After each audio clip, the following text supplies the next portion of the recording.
Well, more and more Democratic lawmakers are saying in public something most of us never thought we'd hear. Due process is ridiculous. Let's get rid of it. Accused of doing something bad decades ago, it is now your job to prove you didn't do it.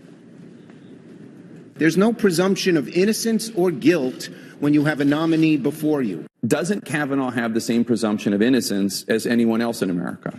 I put his denial in the context of everything that I know about him in terms of how he approaches his cases.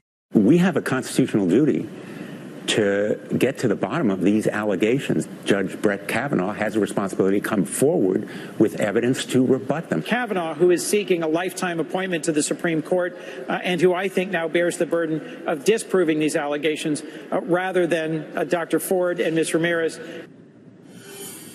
Richard Goodstein has thought a lot about due process. He advised both Bill and Hillary Clinton's campaigns. He joins us tonight. Richard, we were just talking in the break. Can you think of any period in American history where the presumption of innocence and due process were suspended in cases where people were accused of sexual misconduct and they were punished? Yeah. So I don't think presumption of innocence really plays a role. But has that ever happened in American history? Was there ever a time where we, like right now, started saying, you know, he was accused of it, he must be guilty? Of course he's guilty. Well, again, I think you're kind of characterizing something that these Democratic senators were not saying.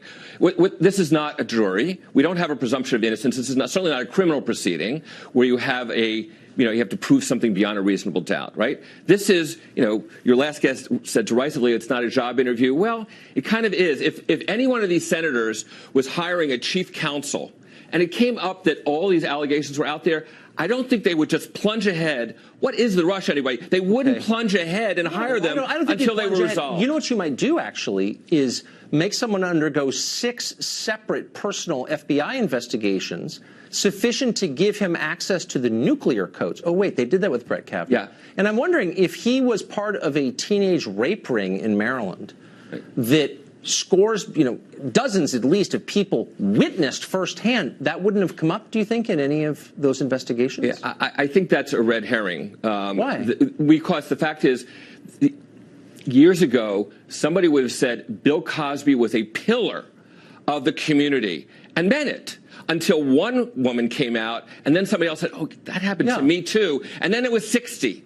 Do I think that's true for Brett Kavanaugh? No. But the point is, if the FBI had done an investigation of Bill Cosby, they wouldn't have found that either. But what's being alleged is very different from what Bill Cosby was just convicted and sentenced for.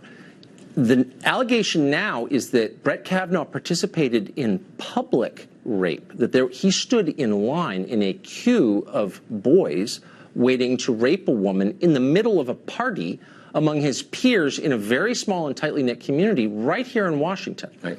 So is it really plausible? And he did this not once, but 10 times. Yeah. So is that, honestly, just be real with me. Does that make sense to you? The answer to that is bring her in, have her testify in public. Look, but are you uncomfortable with that? Does that sound maybe? I'll tell you what makes me uncomfortable is that the FBI is not being brought in to investigate this.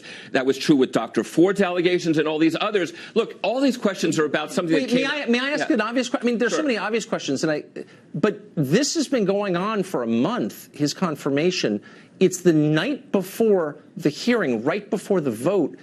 Why? Any time in the last 35 years did she not report these multiple rapes that she saw? For the same reason that the Cosby victims didn't go public until they saw, oh, it wasn't just them. Who knows how to account for this? Do you think this sounds plausible? I'm saying the answer is bring her in and have her. It's ridiculous, don't you? Yes, you do. I can tell you. No, I'm saying the answer is evidence. Put somebody under oath and have them testify. Each of these women, let me say one thing. She's already written this under oath. Each of these women is asking for the FBI, under penalty of perjury and criminal prosecution to them, to investigate. Nobody's asking the FBI. Hold on. Since this is just a job interview, let me just ask you one more time, then we have to go. Does this account, which you have read, make sense? That this woman attended 9 separate gang rape parties, went to the 10th, was raped herself, and stopped going. Brett Kavanaugh was there at these gang rape parties, and nobody mentioned it to anybody in the ensuing 35 years. Does that make sense? Does that raise any flags for you at all? What makes sense to me is that if I bet you a week from now, I bet you, however much, that somebody comes forward and says, it's me. And that's Kavanaugh's problem, that once this starts coming out, like with Cosby, if there are others out there, if you have, he's going to be on the bench and it's going to be one and another, and it's like, really? Okay. What is the rush? If you have, what is the rush? It's been 35 years, and if you have 10 gang rapes in the middle of a small community like Chevy Chase, Maryland, why not investigate it? It would take the FBI 3 days. Why, if he's a serial rapist, was he allowed to walk free for 35 years? What's the obligation to the rest of us? I'm not victim blaming. I'm asking a sincere question. Let's get the facts out. Let's get the facts out. Those facts are out. So, anyway, Richard, thank you very much. Kirsten Gillibrand doesn't just oppose the presumption of innocence. She says its supporters are evil. Mark Stein joins us next to discuss that. Plus, Alan Dershowitz here to explain how tomorrow's hearings with Judge Kavanaugh and Christine Ford ought to go. Stay tuned for that.